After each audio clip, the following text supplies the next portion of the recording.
Welcome to my YouTube channel. In this video, we will discuss about the history of our Indian subcontinent after the death of Harshvardhan and the decline of Vardhan dynasty. So Vardhan dynasty के decline के बाद और basically इस dynasty का decline होता है हर्षवर्धन के death के बाद, क्योंकि हर्षवर्धन बहुत पावरफुल रूलर थे इस डायनेस्टी के। उनकी डेथ के बाद उनका कोई सक्सेसर नहीं था। इसकी वजह से वहाँ पर एक पावर वैक्यूम क्रिएट होता है।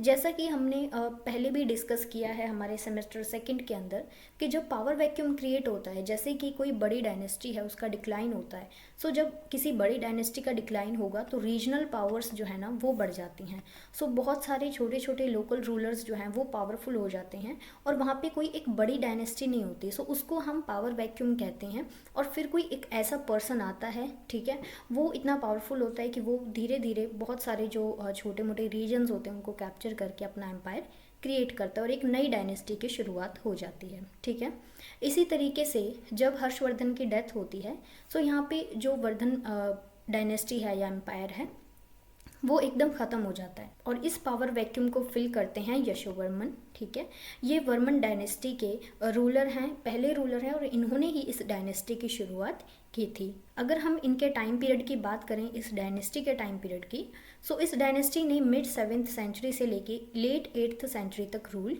किया था। ठीक है, और आपको ये चीज़ ध्यान में रखनी है कि जब हर्षवर्धन की डेथ हुई थी उस टाइम पे इनकी कैपिटल कन्नौज थी। ठीक है, ये थानेश्वर से कन्नौज में इन्होंने जो है अपनी कैपिटल को शिफ्ट किया था। सो कन्नौज के अंदर ही यशोवर्मन जो हैं ये अपनी जो है डायनेस्टी की शुरुआत करते हैं और इनकी कैपिटल सिटी और जो मेजर पावर का सेंटर था वो भी कन्नौज रहा था। ठीक है, और वर्मन डायनेस्टी के बारे में हमें जितनी भी डिटेल्स मिलती हैं वो हमें वाकपति के वर्क से मिलती हैं। इन्होंने एक वर्क लिखा था प्राकृत लैंग्वेज में जिस वर्क का नाम है गोडवाहो। ठीक है, ये इनका बहुत ही फेमस वर्क था और क्योंकि इस वर्क से हमें वर्मन डायनेस्टी के बारे में बहुत सारी इन्फॉर्मेशन मिलती है। इस डायनेस्टी ने बहुत लंबे टाइम पीरियड तक रूल नहीं किया था कन्नौज के अंदर हर्षवर्धन की डेथ के बाद। ठीक है, और इनके बारे में हमें ज़्यादा एविडेंसेस नहीं मिलते हैं, इसीलिए ये डायनेस्टी इतनी ज़्यादा इंपॉर्टेंट हमारे लिए नहीं है। और ना ही इस डायनेस्टी ने ऐसा भी नहीं था कि इस डायनेस्टी ने बहुत सारे जो रीजन है उसके ऊपर कंट्रोल कर रखा था, ऐसा कुछ भी नहीं था।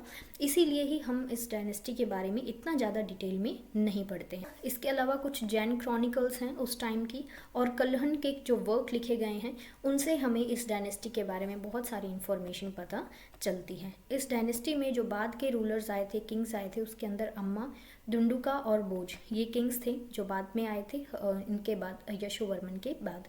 और इस डायनेस्टी के अंदर यशोवर्मन सबसे पावरफुल किंग थे। ठीक है, इस डायनेस्टी के लास्ट रूलर भोज को अयोध्या ने हराया था। ठीक है, और इन्होंने एक नई डायनेस्टी को भी एस्टेब्लिश किया था। ठीक है, सो सबसे पहले हमने वर्धन डायनेस्टी की बात की जिसमें हर्षवर्धन बहुत इंपॉर्टेंट किंग थे। ठीक है, उसके बाद यशोवर्मन आते हैं, वो एक डायनेस्टी फॉर्म करते हैं जिसकी अभी हम बात कर रहे हैं वर्मन डायनेस्टी की। और इसके बाद एक और नई डायनेस्टी आती है जिसका नाम है अयुध डायनेस्टी। सो ये लास्ट डायनेस्टी आती है और इसके बाद हम देखेंगे कि कैसे राष्ट्रकूटाज आते हैं और पाल्स आते हैं और इनके अलावा गुर्जर प्रतिहार आते हैं, वो कन्नौज के लिए फाइट करते हैं। ठीक है, सो वो जो आगे हम पढ़ेंगे ना, ये जो 3 डायनेस्टीज़ ने मिलकर कन्नौज पे कंट्रोल करने के लिए किस तरीके से इन्होंने बहुत सारी बैटल्स वगैरह लड़ी थी, आपस में इनकी बहुत लड़ाइयाँ होती थी। सो वो हम आगे आने वाली वीडियोस के अंदर डिस्कस करेंगे। चलिए, सो अब हम वापस आते हैं इस अयुध डायनेस्टी के बारे में बात करते हैं। ये डायनेस्टी यशोवर्मन की वर्मन डायनेस्टी के बाद कन्नौज पर इस डायनेस्टी ने रूल किया था। ठीक है, इस डायनेस्टी ने भी ज़्यादा लंबे टाइम पीरियड तक रूल नहीं किया था। ठीक है, इसीलिए ही हमने इस डायनेस्टी का नाम बहुत कम सुना होगा। ठीक है, शायद कई लोगों ने तो ये पहली बार नाम सुना हुआ है इस डायनेस्टी का। ठीक है, इस डायनेस्टी के जो संस्थापक हैं जिनको फाउंडर कहा जाता है उनका नाम है व्रजायुध। सो व्रजायुध इस डायनेस्टी के फाउंडर रहे थे और इस डायनेस्टी के लास्ट रूलर हैं चक्रयुध। ठीक है, चक्रयुध लास्ट रूलर हैं। चलिए, सो इतनी ही डिटेल आपको याद करनी है। इसके अलावा गोविंदा थर्ड इन्वेजन करते हैं और इस डायनेस्टी के लास्ट रूलर चक्रयुध को हराते हैं। इसी की एडवांटेज ली गुर्जर प्रतिहाराज ने। ठीक है, Gurjara Pratihara king Nagabhata second. Okay, so Nagabhata second ने इसी का फ़ायदा उठाया और इस टाइम पे उन्होंने कन्नौज के अंदर अटैक कर दिया। ठीक है, इसके बाद इन्होंने चक्रयुध को डिफीट किया। ओके, जो लास्ट रूलर हैं इस डायनेस्टी के, और कन्नौज को गुजर प्रतिहार ने अपनी कैपिटल सिटी बना दिया। ठीक है, सो यहाँ पे गुजर प्रतिहार किंग नागभट्ट सेकंड इन्वेड करते हैं। ओके, वो कैपिटल बनाते हैं कन्नौज को।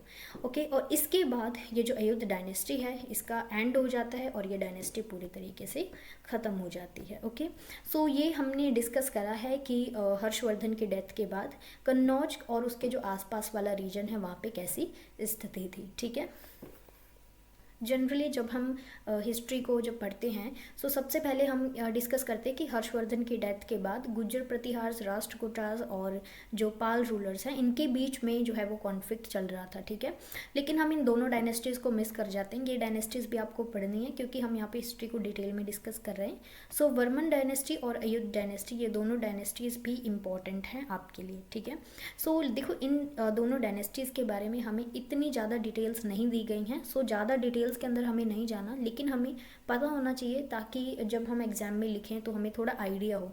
क्योंकि हर्षवर्धन की डिक्लाइन के बाद डायरेक्टली कन्नौज के ऊपर वो 3 पावर्स जो हैं राष्ट्रकूटास, पाल्स और जो गुर्जर प्रतिहार्स हैं वो फाइट नहीं करने लग जाते। उससे पहले ये डायनेस्टीज़ भी एग्जिस्ट करती थी, इसीलिए पढ़ना ज़रूरी है। ठीक है, चलिए, सो अब हमने देख लिया कि हर्षवर्धन की डेथ के बाद क्या पॉलिटिकल सिचुएशन थी हमारे नॉर्थ इंडिया के अंदर। ठीक है, और हम आगे आने वाली वीडियो के अंदर पाल, प्रतिहार, राष्ट्रकूटा इनके बीच में जो ट्राईपार्टिट स्ट्रगल हुआ था उसको डिस्कस करेंगे। ठीक है, सो इस स्ट्रगल को डिस्कस करने से पहले सबसे पहले हमें इन तीनों डायनेस्टीज़ को डिटेल में समझना होगा। इन डायनेस्टीज़ के अंदर कौन कौन से रूलर्स थे, कहाँ पर इन डायनेस्टीज़ ने रूल किया था, वो सब जानना बहुत ज़रूरी है। ठीक है, सबसे पहले 3 वीडियोज़ के अंदर हम इन तीनों एम्पायर को डिटेल में कंप्लीट करेंगे। उसके बाद ही हम जो इनका स्ट्रगल हुआ था उसको डिटेल में डिस्कस करेंगे, जिसमें हम ये भी देखेंगे कि क्यों कन्नौज के लिए इतनी फाइट थी। ठीक है, और कितने इसके अंदर ना वॉर जब हुआ था वो एक फेज़ के अंदर ही नहीं हुआ था, बैटल्स बहुत सारे फेजेस के अंदर हुए थे। वो सारे फेजेस हमें डिस्कस करने होंगे। सो वीडियो थोड़ी डिटेल में बनेगी। ठीक है, इनको डिस्कस करने के बाद हम आगे जो हमारे साउथ इंडिया की जो डायनेस्टीज़ हैं उनको डिस्कस करेंगे। ठीक है, क्योंकि अभी हमने संगम एज डिस्कस नहीं की है, वो संगम एज भी डिस्कस करनी है। एंड इसके अलावा हाँ, साउथ में अभी हमने इतना कुछ ज़्यादा डिस्कशन नहीं किया, वो सब हम आगे आने वाली वीडियोज़ के अंदर डिस्कस करेंगे। Okay, thank you so much, have a good day. अगर आप पहली बार विजिट कर रहे हो तो प्लीज़ चैनल को सब्सक्राइब कर लेना, और अगर कोई टॉपिक इंपॉर्टेंट है वो मैंने मिस आउट कर दिया है और आपके सिलेबस में है तो प्लीज़ कमेंट्स में उस टॉपिक को मेंशन कर देना और चैनल को सब्सक्राइब कर लेना। Thank you so much, have a good day.